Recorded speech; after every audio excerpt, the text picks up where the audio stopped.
Among the Stars, A Mystical Evening with Partho. I am Ayushi Jain from BluOne Inc. and I thank you all for being here for this event. For the event, we have Guglani with us. Sameerji is currently the co-founder of Supermorphous, a community-based ecosystem for building conscious startups. Since 2012, he has been a student and practitioner of the teachings of Sri Aurobindo and the Mother. He is deeply interested in the vast domain of Indian spirituality and its relevance to the present and future of humanity. Thank you, Sameerji, for being here. We also have with us Manu Bhandari. A former investment banker, Manu Bhandari has worked in the area of Asia investments at Morgan Stanley in London and Hong Kong. He is an alumnus of prestigious St. John's School, Chandigarh, with post-graduation in management from HEC Paris and a second master's from the London School of Economics. His exposure to diverse cultures, international education system, and global organizations ensures developing and implementing strong delivery systems in the Sky World School. Thank you, Manuji, for being here. And we finally have the author of Integral Education and Somewhere Among the Stars with us, Partho. Partho is a teacher, poet, and a writer. He writes extensively on Vedanta and integral education. He is the chief editor at BluOne Inc. and a mentor to the BluOne Group. We would have a panel discussion followed by a Q&A session and a book signing session by the author at the end of the event. For the panel discussion, I would request all the people present at the panel to begin the panel discussion. Hi everybody. Partho, on the book, so one of the things which is very different and unique which comes out is about how you have presented Vedanta along with the love story, whereas the common understanding or the common depiction is more around, asceticism and things like that. So if you can talk a little bit more about that, I think that would be very interesting.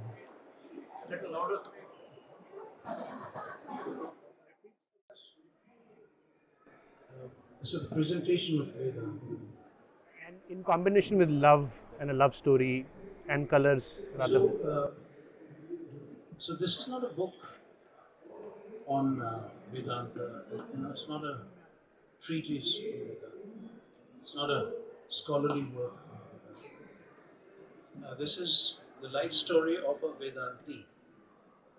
So there's a difference. So when you write a book on Vedanta, then probably it will read like a philosophical work or a commentary on a school of thought. But when you're writing the life story of a Vedanti, then you forget Vedanta for a while. You know what I mean. You keep aside the academic or scholastic approach to Vedanta. You even keep aside the philosophy that Vedanta is, and you just follow the story of the person. And then whatever she has experienced, however she has experienced it, is what you describe. So, Partho, in the book, in the very initial part of the book, the journey of the Vedantin, is Krishna initiates her into the world of meditation, right? And there are concepts such as you are not your body and you are consciousness. So for the uninitiated reader out there, what would you suggest in order to relate to the book? What would you say is the essence of Vedanta, which a beginner can understand so that they can appreciate the journey that Ahana starts with? Difficult to answer this. See, there are so many approaches to Vedanta. And I always say that there are as many kinds of Vedanta as there are Vedantis. Each approaches Vedanta in his or her own way. So for an uninitiated reader, you asked, I would say just read it like a story, like you read science fiction. And don't try to look for deeper spiritual meanings. Just leave it as fiction, as science fiction, as some people have called it a mystical fiction, and enjoy the flow.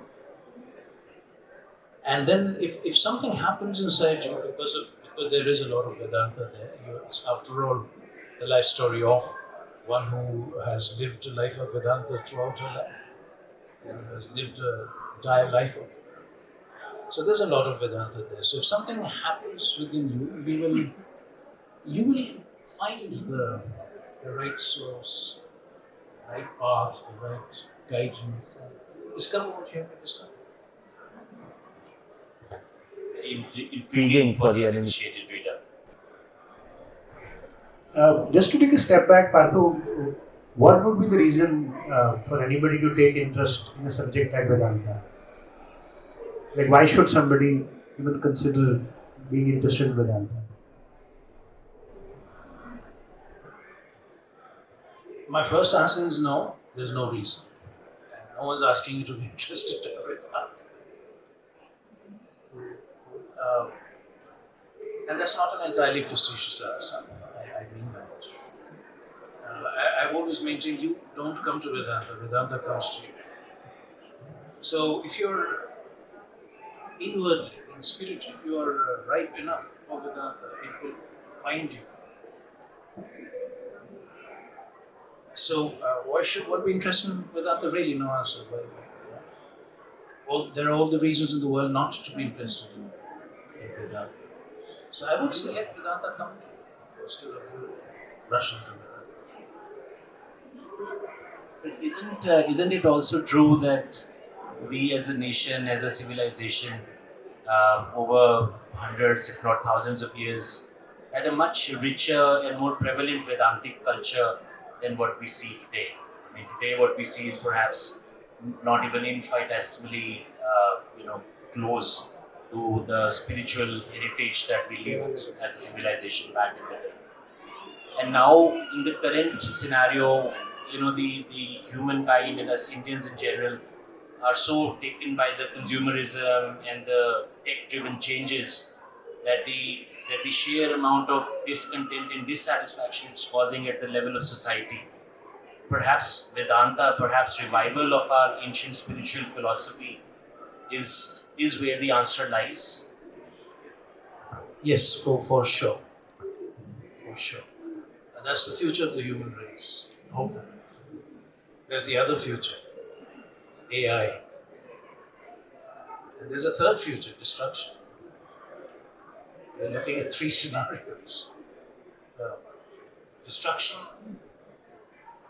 technological singularity, and spiritual. So, I don't think the whole of the human race will go in one direction. There'll be chunks of human race that will go in one direction, some that will go in the second one. In fact, there'll be many who will go towards the technological singularity. That's already happening. And few will go through this. That's going to happen. That's how it will. And the other thing you asked about the kind of suffering that people are going through, stress and stuff. Again, unless you experience suffering as suffering, it doesn't register. There are far too many distractions in the world for you to take suffering seriously. And really nobody does. People suffer and they get used to suffering. They're hardwired to suffer. Though you ask everyone, they say, I want happiness. But actually no one wants happiness. People love misery. They love being miserable. It's only rarely you come across a person who does not accept suffering. You come across people who do not accept suffering. I've come across people who do not accept physical illness. I want to be healthy, so they go for workouts, they eat good food. But I've seldom come across a person who says, I do not want suffering. I don't want to suffer. So let me find a way out. And a robust rejection of all suffering. Like you reject illness of the body. There must be human beings who must learn to reject suffering of the spirits, the mind, then you start looking for the spiritual. They don't even know such a rejection is possible. They don't even know that such a utter and complete rejection of suffering is even possible. Absolutely. So just on that thread, I'm part of this Supermorphist community where I have a lot of startup founders. So just a few days back, one of them posted a question saying that every time I wake up in the morning, until I go and see my phone and I start responding to my work messages, I just have this anxiousness, very constant. And he said, does anybody else experience this? And instantly there were 5 or 10 people. All of them experience similar anxiousness. So one of the things I was interested to know is, what is the mechanism, where is the source of this anxiousness which is so prevalent amongst our startup founders or people who are leading the country into the new age? Why just startup? Anxiety is a common thing with everyone, everywhere, this anxiousness that you're talking about. I hardly see people who don't have some kind of an anxiety or the other. The businessman has his own anxiety, the startup entrepreneur has her own anxiety, the professional has his or her own anxiety. Anxiety is a defining condition of our times. And that's the one reason why people seek distractions of all kinds. Technological distractions, sensorial distractions, physical distractions. Because the moment you take distractions away, you get anxious. So your question is, what can be done about it? Is that what you asked? My question is first how to understand anxiety, because a lot of people feel that if they are not anxious, they won't get stuff done. So they have this, reason to stay attached to anxiety. So is there a way to understand anxiety which actually helps you not? I mean, it's not that you have to let go of what you need to do, but you can do it from a different perspective. So again, as I said about suffering, is the same answer. Let people feel anxious, and let's see how much of anxiety you can live with. And only when you're ready to reject that, then something will happen. Otherwise, it's all right. See, one of my precious insights I have in my life is people get exactly what they deserve. There is no exception to this rule. Every human being, physically, financially, psychologically, spiritually, you get exactly what you deserve. But then are you speaking about the karmic cycle and sanskaras and destiny, bigger questions that, we are kind of set paths that cannot be altered? I think it's simpler than that. I'll take a cigarette and then I will cough and there'll be discomfort. End of story. I don't want the discomfort. Don't smoke. You smoke, you'll get the discomfort. If you're lucky. Otherwise, you'll get severe discomfort. That was just an analogy. Nothing against smokers in the world. I feel that, when you make statements that, suffering, accept suffering and then feel it and then find a way out, which is how can I reject suffering? I mean, it is a profound state of being where you decide to reject the experience of suffering. And of course, it must, in this, there must be a key to what is the essence in the book that you have, which is that if not suffering, then what? If not suffering, then what? Ananda. That's the final word of Hindu Dharma, Sanatana Dharma. Ananda.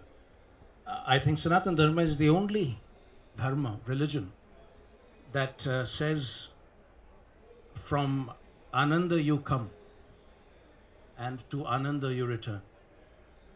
It's not out of dust you come and into dust you return, or no. Ananda. So the moment you start, you first have to experience Ananda. Very few people experience Ananda. So if you experience, I mean, people do experience Ananda, but they don't know they're experiencing Ananda. So once you taste Ananda, and then you want that Ananda more than anything else in your life, then you will reject suffering. Otherwise, you won't. I mean, you can listen to philosophy for the rest of your lifetime, you'll still go on suffering. But the moment you want Ananda, then you will reject suffering. So Krishna, in this book, Krishna is all about Ananda. And even in Sanatana Dharma, Hindu Dharma, if you think of Sri Krishna, it's the Anandamay. And that's what he brings to Ahana.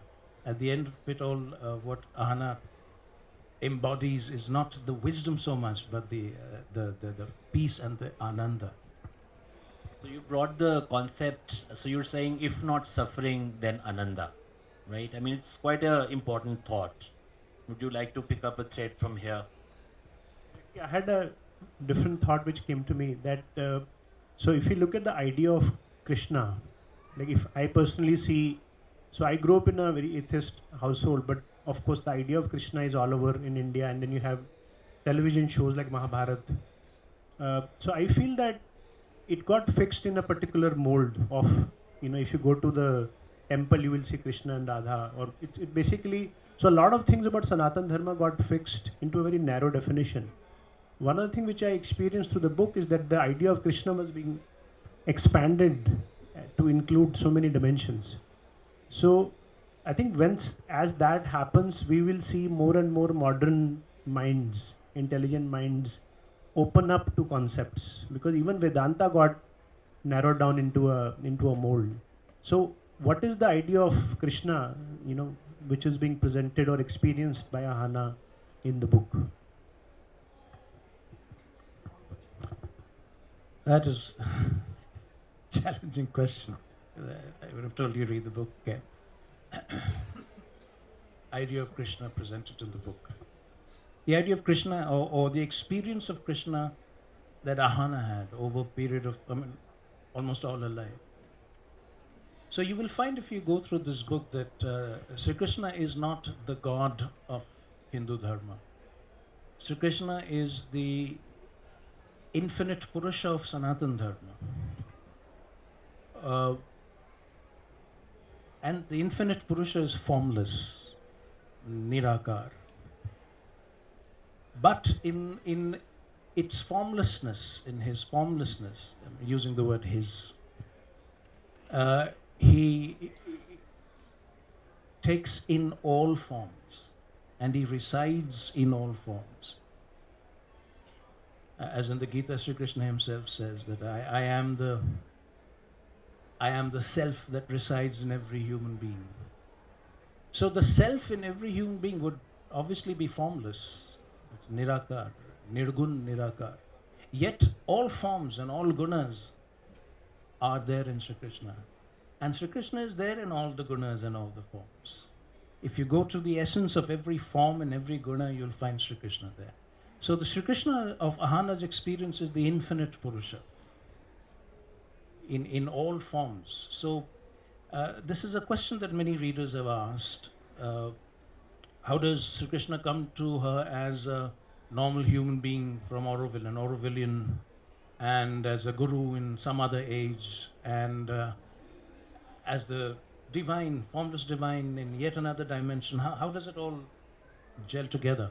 And that's something that Ahana herself has described beautifully. That when you touch Sri Krishna in your heart, when you have the Krishna Anubhuti, the Anubhuti of Sri Krishna, then you no longer see Sri Krishna in this form only. Then you see Sri Krishna in every form. So if Sri Krishna's consciousness is awakened in you, you will not see Manu or Partho or you will not see any of them here. You will see Sri Krishna himself in all these forms, peering out of the gaze of each person here, moving each person here. You will see that constant background of Krishna. That's the Krishna consciousness. And the more you connect with that, the more you live in Krishna's consciousness. When you begin to live in Krishna's consciousness, then in your own self, you have transcended, gone beyond form and time.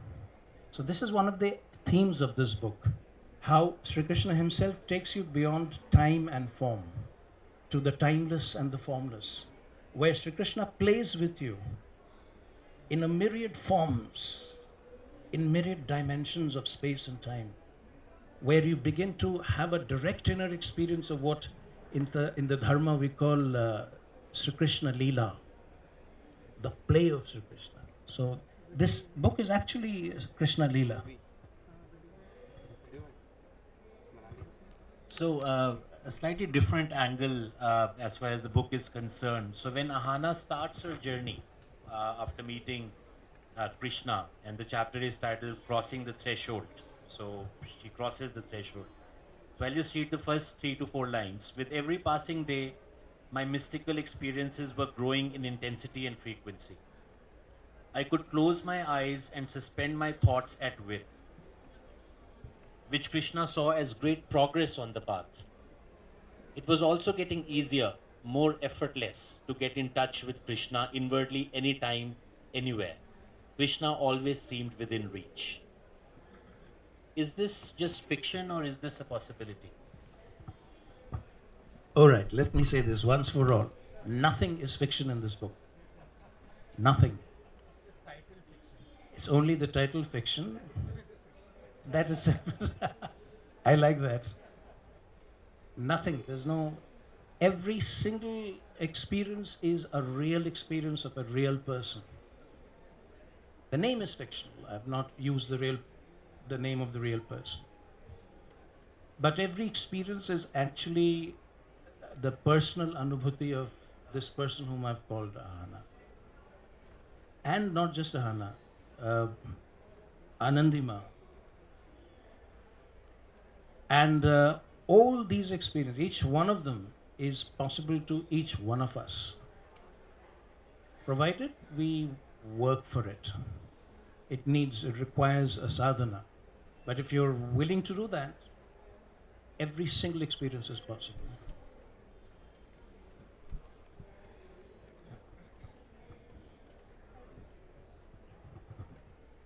I think one of the question is, today people are so busy with life, even if there was a real, ichha of doing sadhana, does that mean that they have to leave everything and go somewhere and do sadhana? Or is it possible to kind of somehow make it happen within the busy life? That's something a lot of people I know who have an interest, but an impression that until they are done doing the work, they really don't have the time. So they just keep it parked.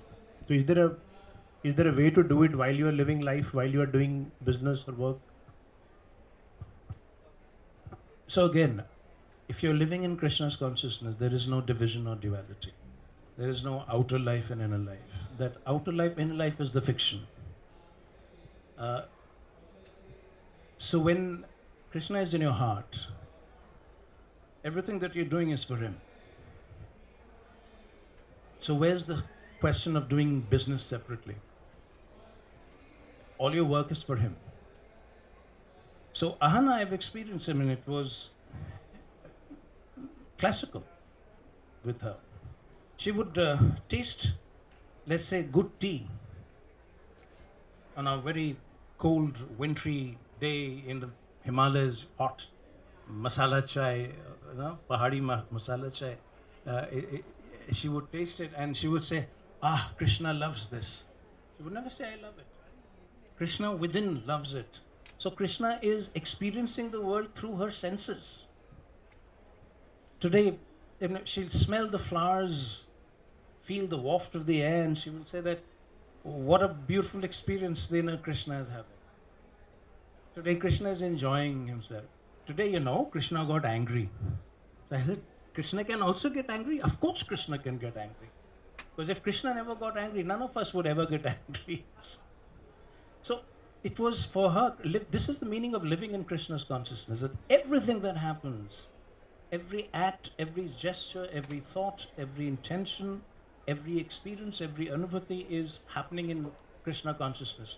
Your consciousness is not there anymore. You have given your consciousness so completely to Krishna that everything inside you has become Krishna, then you don't think in terms of human desire, spiritual desirelessness, or there's no duality in your mind anymore. And as you grow into that consciousness, all that is not needed for your inner sadhana, for your inner journey, falls away. And you don't have to give up anything. And what is there to give? Once you realize Krishna is everything, what will you give up? Which corner of this universe will you give up? Everything is Krishna. So you give up Krishna to get Krishna. But yes, do also keep in mind, there are certain things you have to give up. So let's also be clear about that. You have to give up the egoism that is in you. Ahankar. That has to be given. Without that, you cannot live in Krishna's consciousness. Ahankar has to be given up. The moment you give up Ahankar, a lot of things go with it. So when you say ego, are you referring to the false I, the false sense of identity that we carry in terms of our sort of psychological experiences, whatever we define as who I am in terms of my sensorial experiences and memories? Is that the ego that you're referring to? So how, for the lay persons out there, how do you work to dissolve that ego and get into at least begin to get into Krishna consciousness? No, it happens the other way. Krishna consciousness comes to you, then the ego goes. Till then, to aap jo marzi karo. Nothing is going to happen. You can spend your whole lifetime doing sadhana, nothing will happen. But the moment Krishna touches you, after that it's transformation. Everything will just change inside. Everything, the ego will go away. Everything will, but it will take its time, because there's a thing called human sanskars. Each of us is born with sanskars. That is the reason why you are in this body. This incarnation is because of certain sanskars. Till those sanskars are not exhausted, it will not, even if Krishna is living in you, you will still go on with your old nature till the sanskars are completely burnt out. Of course, if he's living in you, it will get accelerated. What would need several years to many lifetimes will happen in a few years. That will happen, but you will have to go through it. The burnout has to happen. So that Shuddhi, it's called Shuddhi. So that Shuddhi has to happen.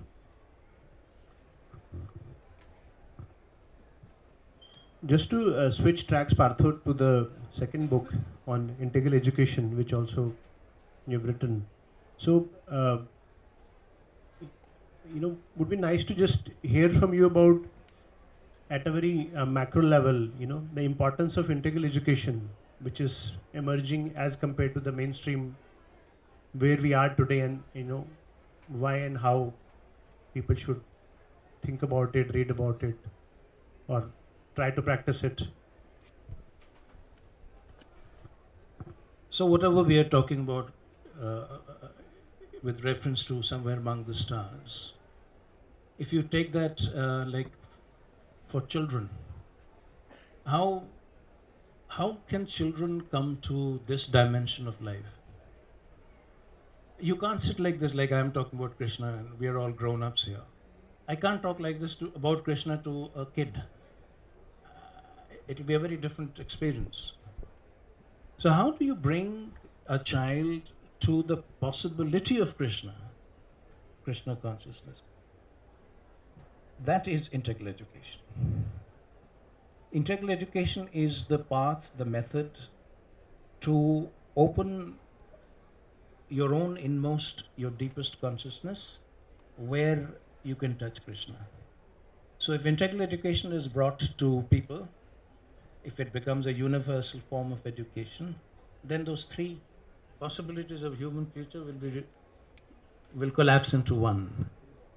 Because then, right from the time you're a child, you will grow up in playing with Krishna, in the ananda, in the purity. That's integral education. So in the book Integral Education, you also speak about the importance of educating the vital, right? The vital, understanding the vital, and then reforming the vital, so that there are possibilities of the children growing up with Krishna consciousness. So if you could just speak about that a little bit, the importance of education regarding the vital being amongst children. Well, the vital education again that I'll be using. I don't want to use technical terms because not everyone here is an educator. I can see that, but vital, your life force, the life that you're living, there's full of desires, fears, anxiety, ambitions, habits, anger, that whole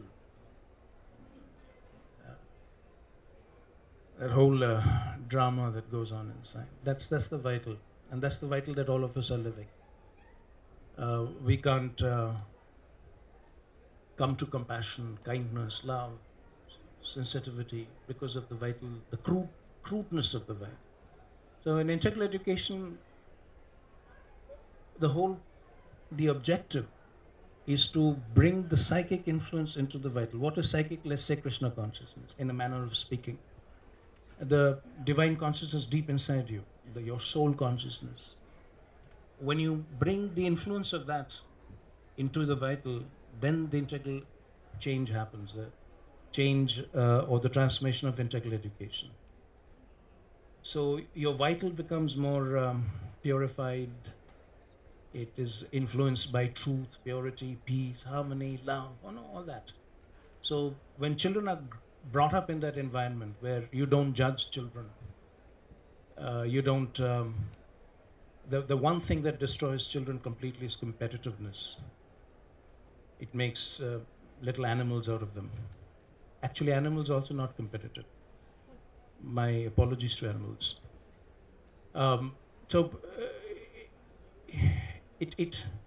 All that's wrong with human beings today is because our childhood are all messed up. Our education has messed us up completely. Were it not for this kind of audience, I would have used choicier language to vent my feelings about it. And that's the state of the world. People fighting each other all the time. Inner battles, outer battles. I'm right, you're not. Everyone wants to be heard. All that nonsense is because of the vital. So how do you change this vital? How do you bring up children in an environment where there's no competitiveness, no rivalry, where you don't have to prove yourself every second day or every day, and you don't have to do things that you don't want to do, and you don't have to study useless things out of a textbook. The most destructive thing you can do to a child's mind is to make him or her study textbooks. Human beings have become so textual. Text. You can't think or live beyond the written word. But real life lies in direct experience, anubhuti. Where is the anubhuti that we are giving to children? So no wonder they take to television and to cinema and to now AI. Yeah, and another generation, sir. You won't have your children with you anymore. They'll all become replica chat boxes. They will all. They already. I hear so many kids talking like machines nowadays. And there are also people in this world. I mean, the richest of the richest. I call it the richest 1% of human race, which owns more than 85% of world's resources. You will know the facts better, the figures. 85% of the world's resources owned by about 1% of the human population. And those people there they want to manipulate the human race because they have enough money for them to think of money anymore. It's power that they want, power of the human soul. The old game between the Asura and the Deva. And they're using technology and politics to get that power. And the next generation, the younger people, the younger generation is just playing into their hands because they don't have the discernment, the intelligence, the buddhi, the vivek. So what is the future? Integral education or whatever name you give it. But education that awakens your soul. That's my thinking. Thank you.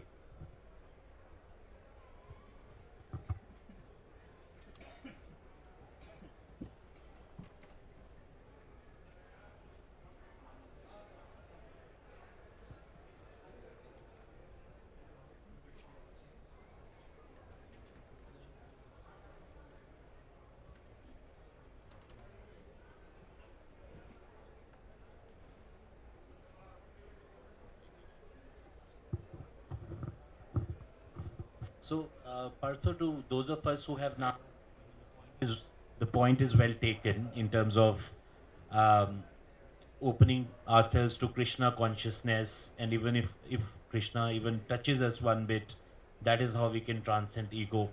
Earlier in the discussion, we started from this point of rejection of suffering. Now, to the layperson who may read this book, which is a fiction, and is intrigued that I would like to practice or at least initiate my practice, do the first step it takes to start my practice because I wish to reject suffering. What is the first practical step that that person should take?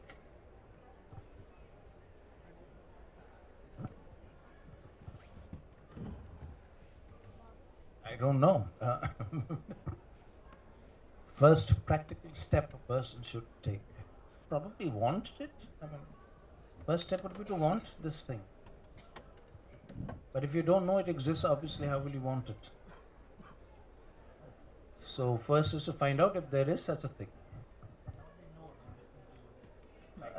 You mean about someone who's read the book? Oh, then everything is in the book. I mean, if anyone wants to take to a life of Vedanta, I don't think you need anything else outside this book. Ahana has given everything. Absolutely, not just possible, sooner or later inevitable. I want to see how long we can live in suffering. And the main reason why we live in suffering is because we live in the ego. If you can get out of the ego, your suffering is more or less gone, finished. So, it's all there. So the answers are in the book. So who is Adi Varuni? Because we have you here and the author is Adi Varuni. So if you could just introduce us to him or her. God of Dharma is very amused. Okay, so let's attempt the Jaipur Literature Festival. I had full 30 minutes of this.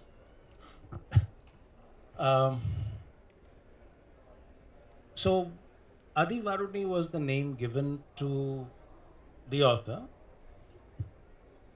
when I met this woman many years ago, Almora, and spent some quality time with her, many days of it. And that was the time I actually wanted to write this book. And I said, so someday maybe I will write this book. And some things happened which I haven't talked about here, but she's the one who gave this name Adi Varuni. And this particular book I wanted to write as Adi Varuni because I wanted to respect that memory. It's a bhav. So I did not want to bring my name in. So I was forced to reveal this thanks to Gitanjali and where's Anirudh? I can't see him. Thanks to Gitanjali, Anirudh and Parikshit. Three of them literally coerced me, dragged me screaming and into, no, that it's needed for the book. So I said, and then again, after a point it didn't matter. I mean, till the point it mattered, after a point it didn't matter. I said, doesn't matter. And what's there in a name? And anyway, this book is all about what's there in a name. Naam Roop. We are glad that we now have the chance to listen to you talk about the book. Because it's one thing to read the book, which we are grateful for, and also to listen to you about the book. So we appreciate that you are Adi Varuni, and we'll continue to read more books from you. Partho, another question is, who should read the book? I mean, is it only for people who are already advanced into the sadhana or wanting to start or something else? Is there any thoughts on that? Any inspirations on who should consider reading this book? Actually, I never thought of that. I mean, anyone... See, I have always believed, and that's how it's happened with me as well. The book that you're meant to read comes to you. One way or the other, it will come to you. And that's how it's with the best books in the world. When you're meant to read a book, the right time and the right way, that right book will come to you and you'll read it. So let's say this book is meant to be read by those who are meant to read it. But I always think many years from now, where you have wokeism threatening you, and one in corner, leftism threatening you from another corner, communism, China. You have artificial intelligence threatening you from yet another corner. You have the imminent danger of nuclear warfare at yet another point. Then you have economic collapse at another point. The world is going to the dogs. And some young person sitting somewhere discovers this book and feels deep inside that Krishna is still a possibility. It's for that person. That person will read it. That nameless, faceless person. When dharma will be needed in this world. Because without that, it will be destruction. And I don't care about physical or nuclear destruction. I'm talking about a destruction far more destructive. Spiritual destruction. When your spiritual possibilities will be destroyed because of all the things I just mentioned. Money, artificial intelligence, Chinese communism, leftism, wokeism, all that. So that's who must read at that point in time. So in the book, Partho, there is this passage which is very intriguing. If I have your permission, I'll just read it briefly. In a manner of speaking, Ahana, travel implies a displacement, an object moving from one point to another. But in the subtle plane, there is no actual object and no actual displacement. Remember, there is no physical body, only consciousness. So at this moment, is it consciousness moving through space? No, it is space moving in consciousness. So this Partho is very, very intriguing. This movement, that what we feel as life is effectively movement happening within our consciousness and nothing more. So if you could just explain that a little bit. He's turning it into a Vedanta session. Don't blame me.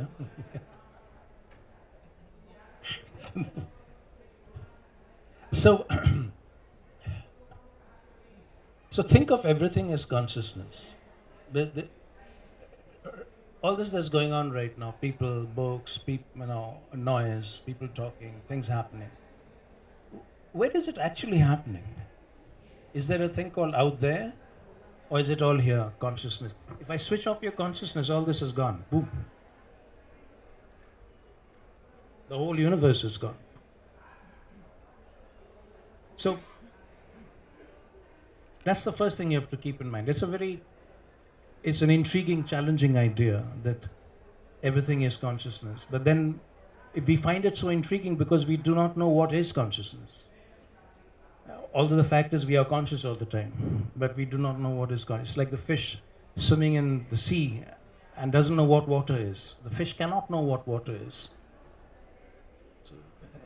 So the fish has to become it has to reflect itself back to the water to know what water is.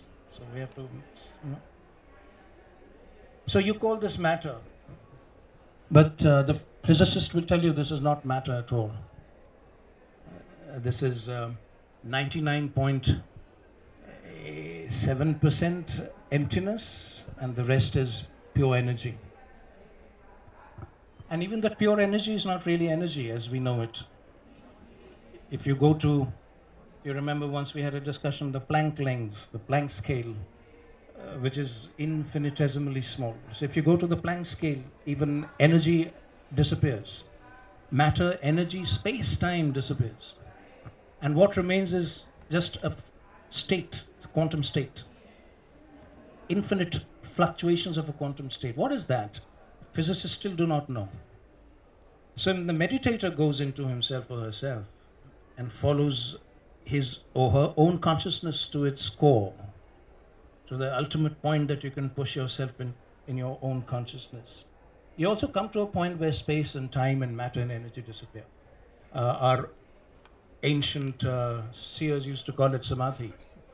And there is a talk of samadhi in this book too. But samadhi, what is samadhi? People feel that you sit in trance and you don't know what's going on, and that's samadhi. That is not. That's a very, very small part of samadhi. Samadhi is when space-time has disappeared in your consciousness, where all forms have disappeared. The universe itself, which is a form, has disappeared. And all the forms that we experience here is actually cosmic. Cosmos is the only form. All these are forms within cosmos. So that itself is gone. There's no form. There's no space. There is no time. You have come to the quantum state.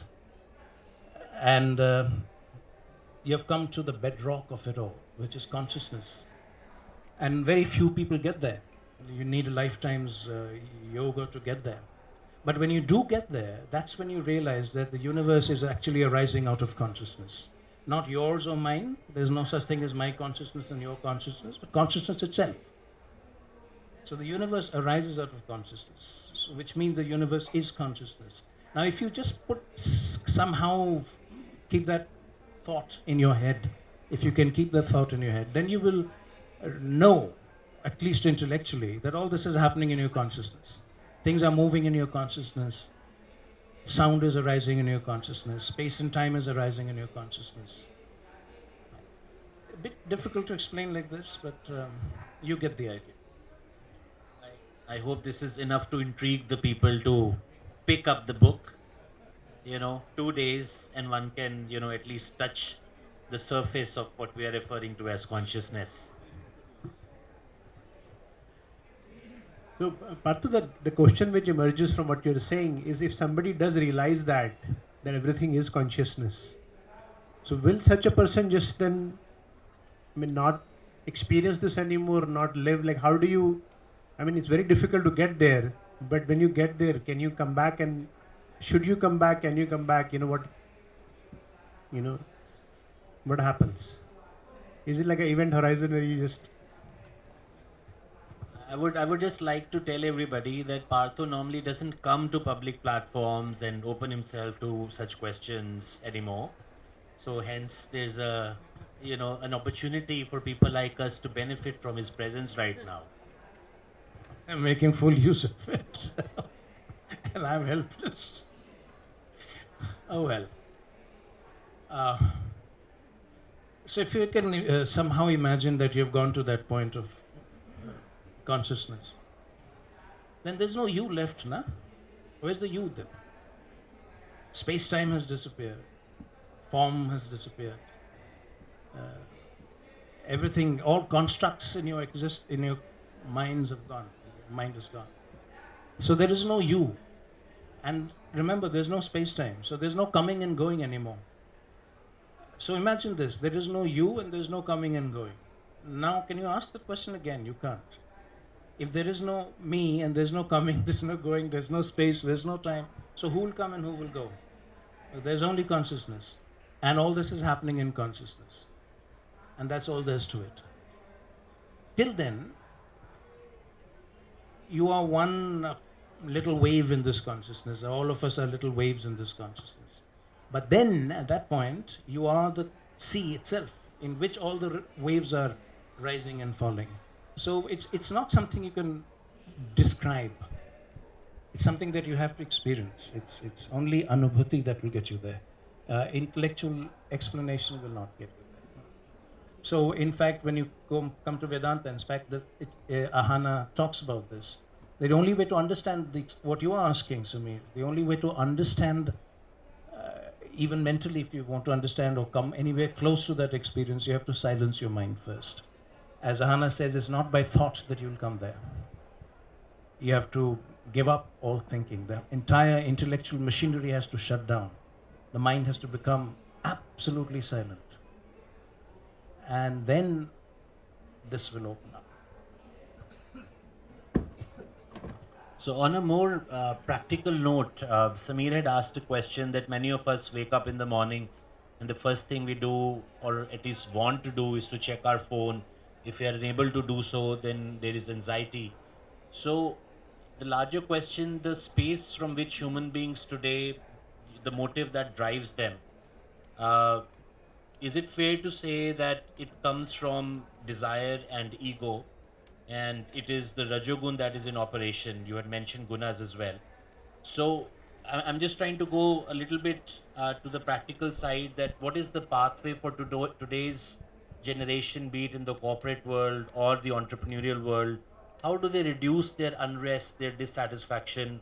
Is it by appreciating the concepts and trying to practice the transcending of ego, the transcending of desire, and going into Krishna consciousness? Is that where the Ananda resides, and is that where we should strive to go on a daily basis without sacrificing what we are doing? No, you mentioned Rajogun. So the solution is this: you understand and work on your gunas. That's all.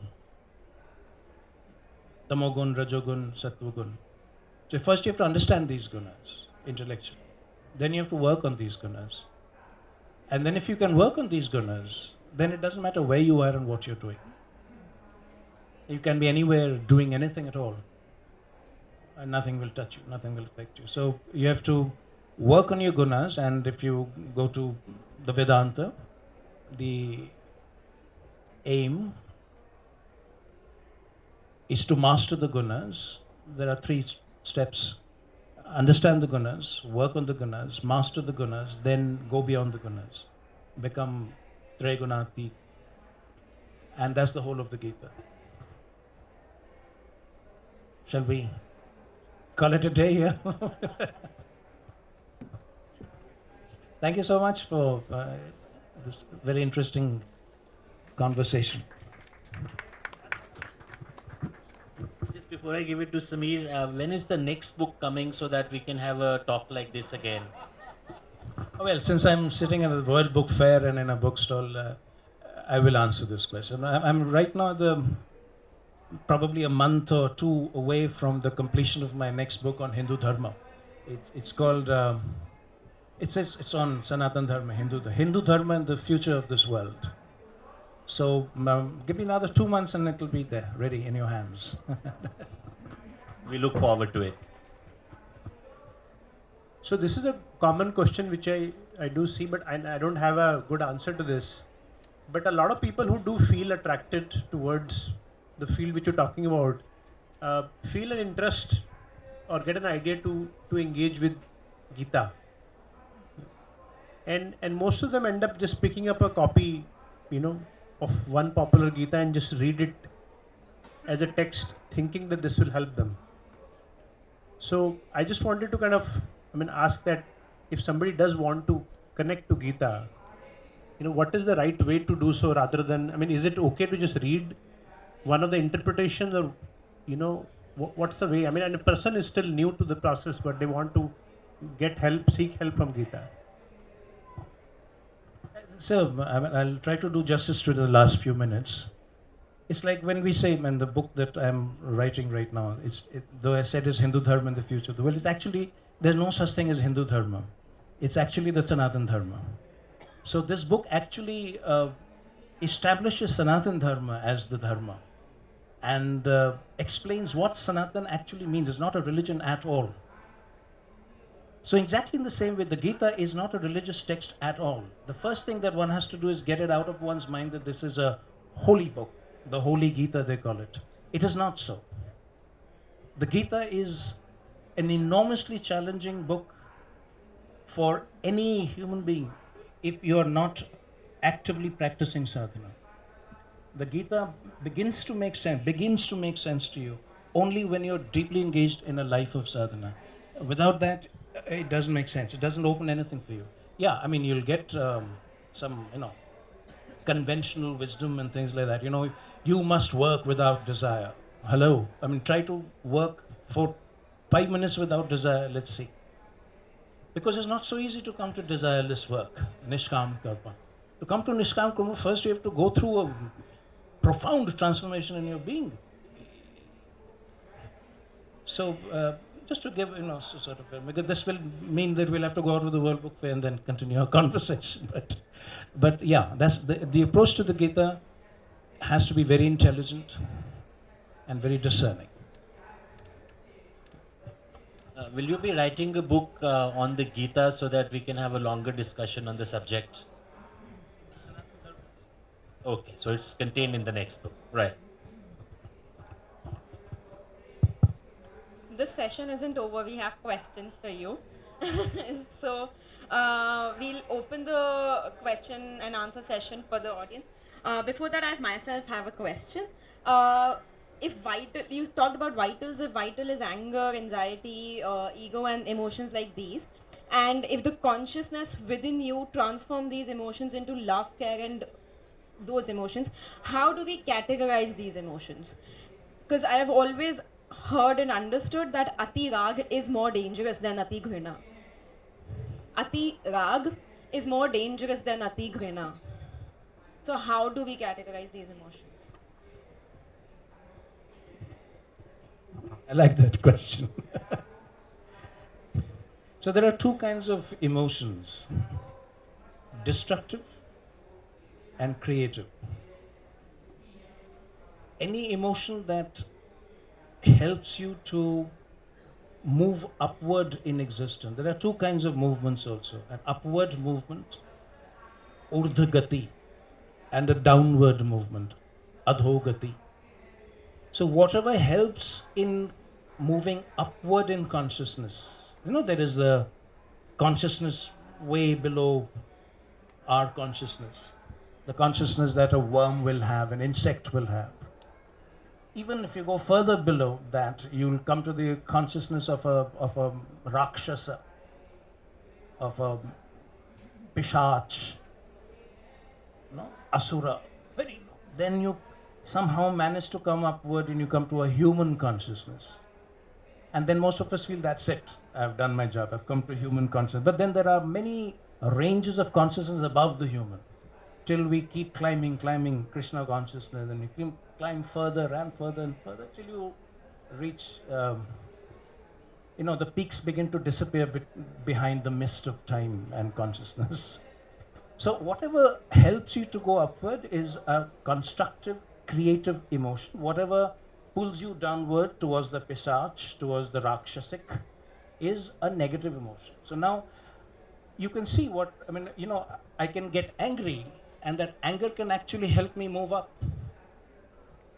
So it is not anger which is negative or positive, it's what it does to you and where it comes from. So I can love a person and I can say, this is love, without knowing that that person is destroying my very soul. And it happens everywhere. So is that destructive? Is that constructive, creative, or evolutionary, I call it? So that's destructive. At the same time, you may be so stern with the person that the person thinks, he hates me, but that sternness is helping you move up. So now is that constructive or is that destructive? So these are difficult there are no black and white answers. It needs a lot of inner psychological understanding to know which emotion is working well. But interesting question.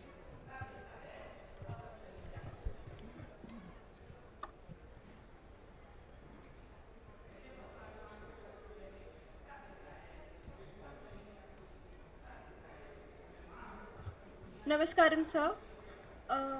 So today you talked about wokeism happening in the world. So my question is, there are a few instances of Hindu phobia happening in our country as well and in the West as well. So how to cope with that? I mean, how can a common Hindu like us cope with it? Very important question. One of the reasons I'm writing this book is this question. To counter this whole thing of religion and dharma and all that. The difference. First, one has to understand the difference between religion and dharma. Dharma is not religion. Though in Hindi we use the word dharma for religion, but it's not the same thing. So what I tell, and when I talk to young Hindus like this, who say Hindu phobia and the world over and all that, is first is understand what Hindu means first. First understand that whether you follow this religion or that religion, as long as we belong, our lineage is in this subcontinent. We are all Hindus in a manner of speaking. If our lineage, if our ancestry goes to that Sanatan Dharma that we talk about, and Sanatan Dharma simply means the eternal. It doesn't mean this or that. It is that which is time, and eternal also doesn't mean it is timeless. independent of time and circumstances. That's all. Now, what is there about human nature or about us, human beings, which is independent of time and circumstances? The spiritual. Every person has a spiritual element, right? The soul, whatever name we give to that. Whatever name you give to that. In Sanskrit, we use the word Atma. So, again, people say now, Atma is Hindu, but Atma is Sanskrit. The moment you say it in like religion in Sanskrit is Dharma, but Dharma is not religion of the English language. Dharma comes from a completely different background. It's way beyond. If you understand Dharma, you've already actually understood everything.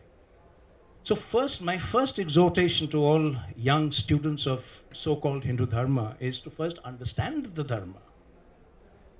Is to understand what Dharma is. Yeah?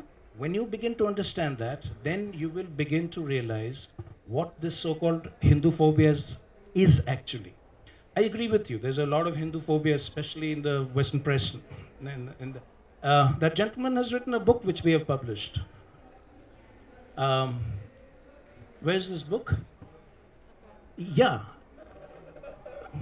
You see that book there? And the one that he's just written, the latest one that we have released,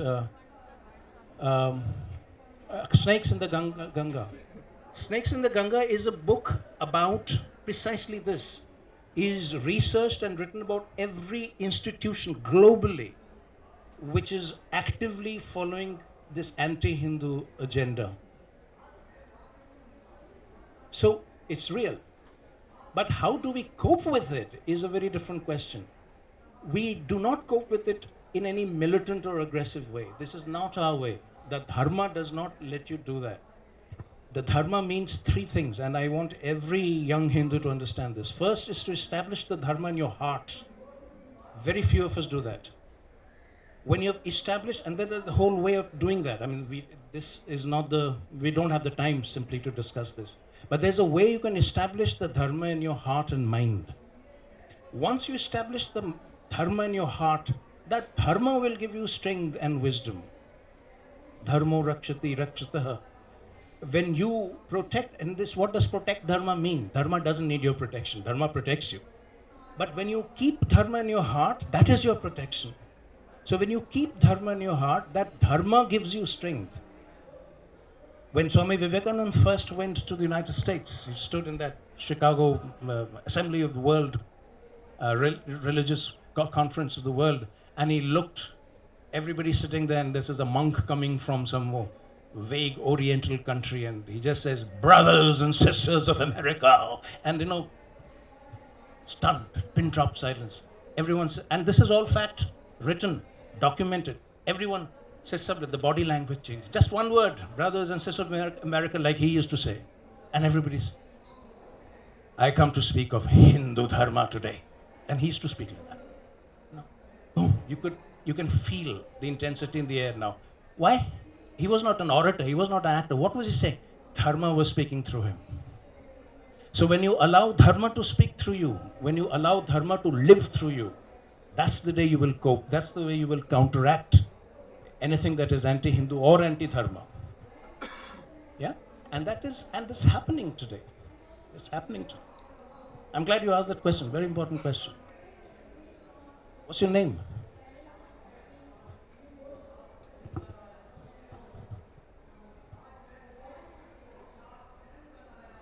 Hello. Partho, thanks for the beautiful book. So when I read the book, it started initially as a story of the Vedanti, but as the book continued again, it felt as if it is Vedanti also sharing the story of Ahana, but again through experiences, it again popped up like, oh, it is actually Ahana sharing the story of Vedanti. And even going more deeper, it was like Sri Krishna telling the story of both the Vedanti and the Ahana. So, and through the travel of time and dimensions. So here comes two different questions. So as the book was coming to an end, it felt as if there is something more to it, right? Because as if there is something more. Anna is saying that there is one more book around coming by Adi Varuni, which is an extension of it. One question is there something around it? And the second is, where is Anna?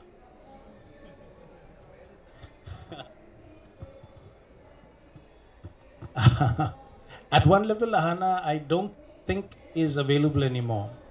She, the story ends at that note. She goes into her silence, and then she stops meeting people, and then no one knows where she. Even, I mean, if you go back to where she really, the real woman lived, there's no one there now. I've checked that out, and no one knows where she's gone. No one knows whether she's still in the body or not. So no one knows. But what happens with people like Ahana is, even though physically they're not there, they do not sever the inner connection with you. Then they come to you in dreams and vision because they are masters of dimensions. So for them, there is no such thing as physical death. The body falls in one dimension, you're alive in another dimension. So she remains in touch, revealing next layers and next levels of the inner journey. So in that sense, Ahana is everywhere. I can see Ahana everywhere in so many forms, in so many Naam Roop. She's there. Just as Ahana saw Sri Krishna everywhere. Yeah? Does that answer your question? And what was your second question? Continuation. Yeah, there is a continuation of this where the journey moves from Sri Krishna to Sri Aurobindo and the mother. So that's the next part of the story, where it becomes a story of terrestrial evolution. So let's see when that happens. Partho, you spoke about that the experience you had that every human being gets exactly what one deserves. So my question is that, is there a way to change that deservedness? Every human being gets what he or she deserves. Is there a way to change that? You're talking about, is there a way to change your karma or whatever? No, it's not so difficult as that. What do you deserve, sir? The question is best answered if you ask, what do I want? What do I want? Is a question every human being can ask. And when you ask the question, what do I want? What answer do you get? That is your reality. So, what do I want? I mean, if I ask you that question right now, what do you want? I'm getting exactly what I want right now. So you've answered your question. This question comes from the same practical mindset that Samir has been asking such certain questions. This question came from the same background that Samir, the questions he has been asking about, but when we talk to people, they are, having some kind of pull in this kind of journey, this kind of sadhana, this kind of work.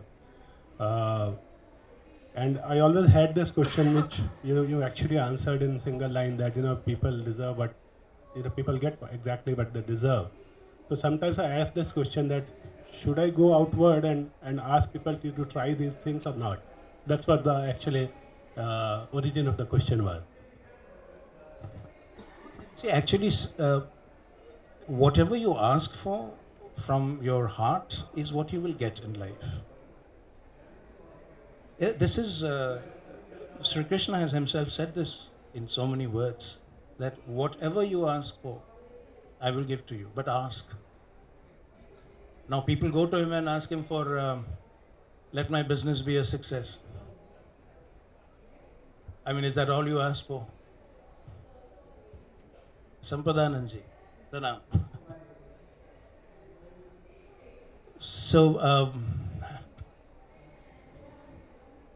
So, the question, how high is your desire? The question still remains that, is there a way, to change that? Is just it has to be internalized all the time, or can it be externalized? Can I ask someone, just do this and probably you will get this, or it has to come from inside?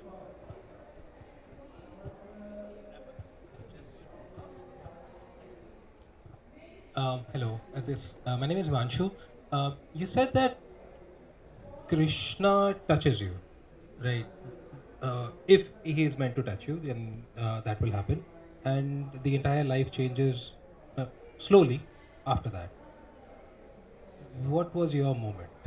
Can you guys talk about it a bit? Or is it way too old?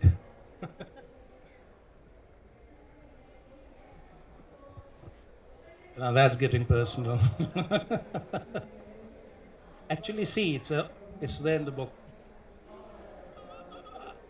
I owe everything in my inner life, my awakening, my journey. I owe it entirely to Swami Vivekananda. He came to me at a stage in life where I had no idea about these things. I was a very typical intellectual brought up on Western philosophy, skeptic, atheist, existentialist, whatever, all that together. So I had no idea about this thing. So out of the blue, Swamiji came, and my life changed.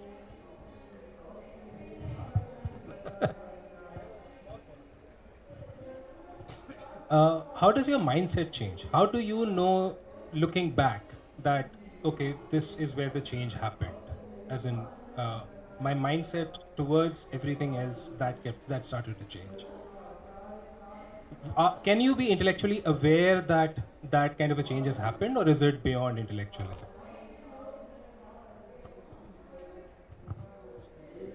You can be aware. You know your inner changes. Everyone is aware of how your mind works. Everyone is aware of your emotions, and you can sense the change. Definitely. Yeah? How much time do we have, really?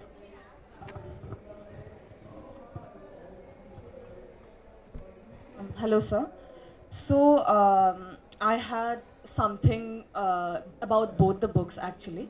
So, in integral education, you have mentioned about the problems with the present educational system and how that schools still continue to be institutions that continue to tame life and spirit. So, and also about the protocols, about the biases that are present in school have been crystallized and fossilized for a long, long, long time. In the second book, we come to ashrams. Although I don't know much, but as much as I have heard, ashrams also follow up lots of protocols and perhaps principles. For instance, principle of modesty. I'm just giving an example of how what we should wear in an ashram. So I believe that these principles have also been continuing from a very long time, and perhaps has also been crystallized. So how are these two institutions different? Which both, as in the school as an institution and ashram as an institution, how are these two institutions different? Because it both talks about protocols which are very important in your journey to reach that freedom and suppose self-sufficiency. So. Actually, this question, it will take me a long while to give you a satisfactory answer. Yeah.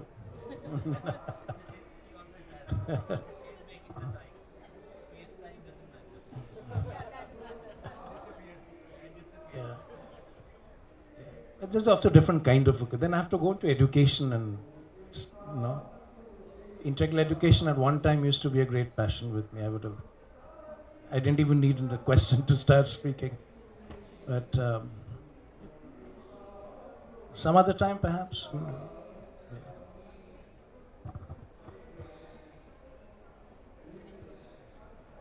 Good evening. I'm a writer from South Africa, and I only came in at the tail end of the discussion, so apologies on that. But from what I've heard from you speaking, I think my own book will resonate with you, and I'm not trying to sell my book. I'm going to get a copy through to you. But I actually have a question, and it's based on a theory that I've developed with regards to whether karma can be negated, whether it can only be done through righteous action. I'm talking about negative karma. Or can it be done, negated through prayer as well? I've heard lots of swamis and saints say you can do prayers and mantras and peel off that karma from your chakras. I'm not so sure about that. But every time I dipped myself in the Ganges, which is maybe every 1 or 2 years, I found for 6 months or so after that, my life was in turmoil. And after that, there's a sort of a beautiful phase that comes, post that phase. I'm saying 6 months, it give or take. Is there a possibility that there are zones on the earth that does peel off negative karma, but not removing it, but condenses it or contracts it into a smaller period, so it causes more havoc over a shorter period of time in that way. So karma cannot be removed, but it can be changed in terms of the time frame, but the magnitude will be more over a smaller time frame. A bit of a complicated question, but it resonates what you've been talking so far through to me.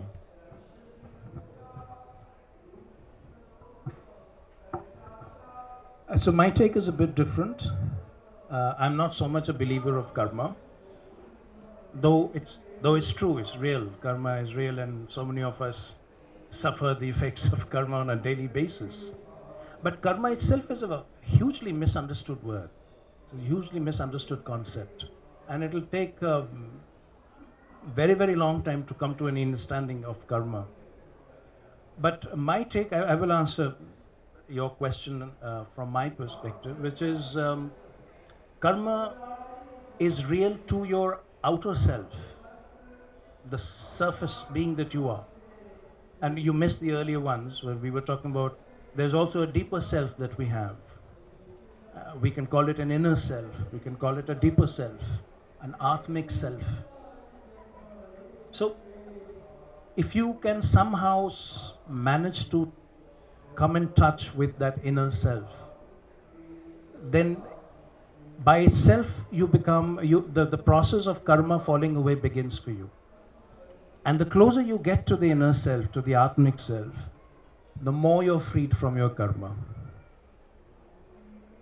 And then you don't, I'm sure there are places where your karma is affected. Sometimes it's accelerated, sometimes it's, the havoc happens, because a cleansing of karma always begins with a lot of disturbance. I'm aware of that. A lot of us have gone through that before the good thing starts, a lot of disturbance you have to go through, sometimes physical disturbances. But that's because of the cleansing of the karma. Karmic processes will have their toll. So all that is true, I'm not denying any of that, but if you were to ask me personally, I would say infinitely more important than your karma is to turn inward and call Krishna within. And just keep on calling Krishna within. And don't even wait for karma to be over. Just come to that habit of offering everything you are and everything that you do to Krishna within. And that will take care of all your karmas. That's my personal answer. Are we done? Or?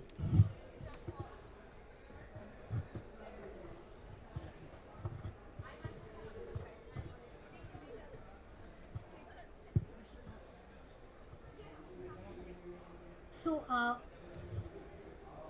I'm just very curious. Yeah. So, I was just curious when you said that Swami Vivekanand came to you. So, if it's okay with you, can you elaborate on that one? No? Thank you.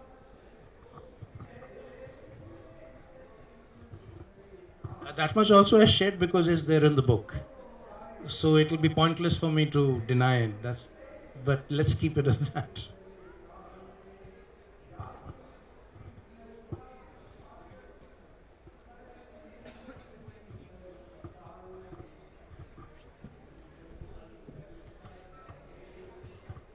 Do we have more questions? Actually, the more we read, the more we go into fiction. And we couldn't find the difference between the reality. It's really hard to be balanced. The life's purpose is to balance everything out in all areas of our life. So the more we read, it's really hard to be in reality. So how could we be in reality and just balance out reading, going into fiction, and not get consumed by it?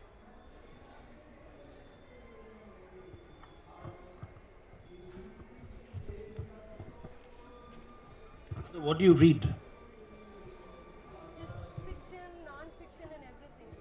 and then you get confused with reality and fiction.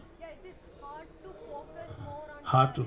So I think a bit of, I'm a teacher, so I might sound like a teacher, but forgive me for that. I trained the mind a bit of training of the mind, and I always feel that the best training of the mind comes from studying mathematics, Sanskrit, and physics. These three they sum up. So whatever reason, I have my theories, of course, but they bring a very strict and very systematic discipline to the mind. I myself have tried physics extensively for the last 35 years. Though I was never a student of physics, I've been studying physics to train the mind. So that brings the discipline of the mind. Then you read fiction, you read non-fiction, it doesn't matter after that. But it grounds you to reality. But again, physics can also take you, I know people who have gone into physics and never come back to reality. But the good thing about it is they end up getting good, they end up writing good books on physics. I know one person who even got a Nobel Prize in physics. So I won't entirely recommend that, but there are other ways of grounding your mind. But it's always a good idea. If I continue the teacher's train, it's always a good idea to focus more on reality than on reading. Reading at the right time, the right kind of reading at the right time will have the right effect. Too much of reading is not a good thing. Just like too little is not a good thing, too much is also not a good thing. Your question?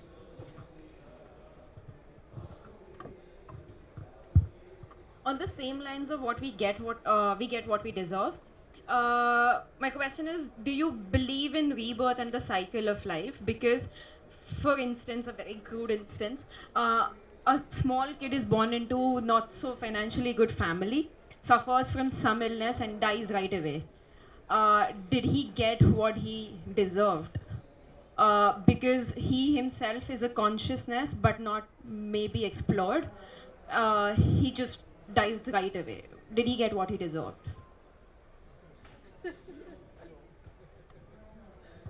Firstly, how are we supposed to know that? But yeah, I know where your question is coming from.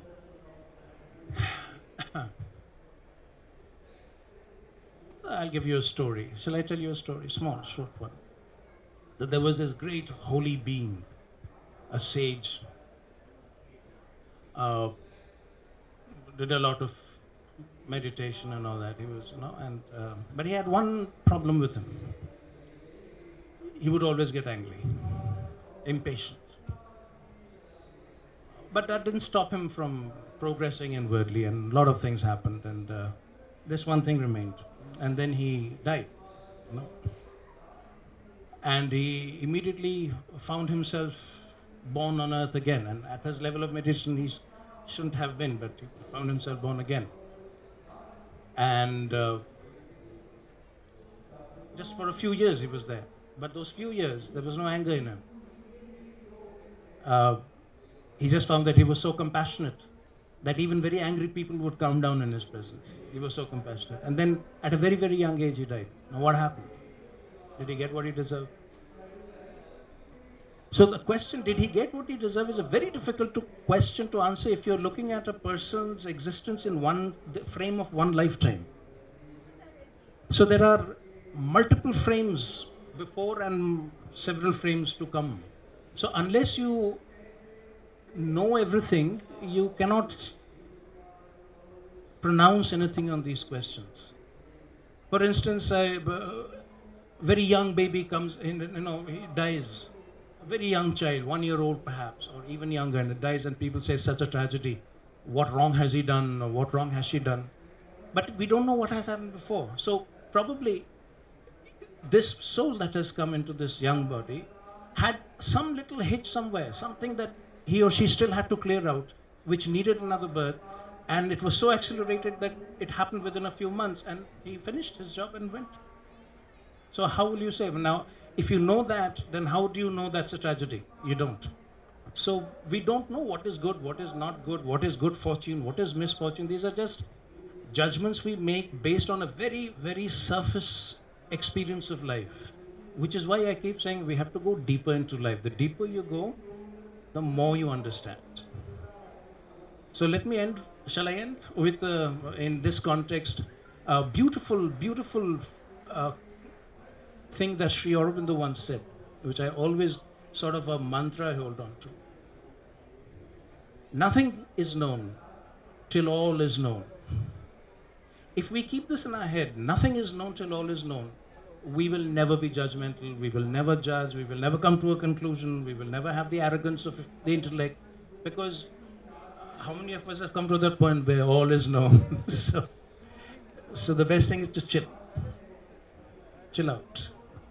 Right? Thank you.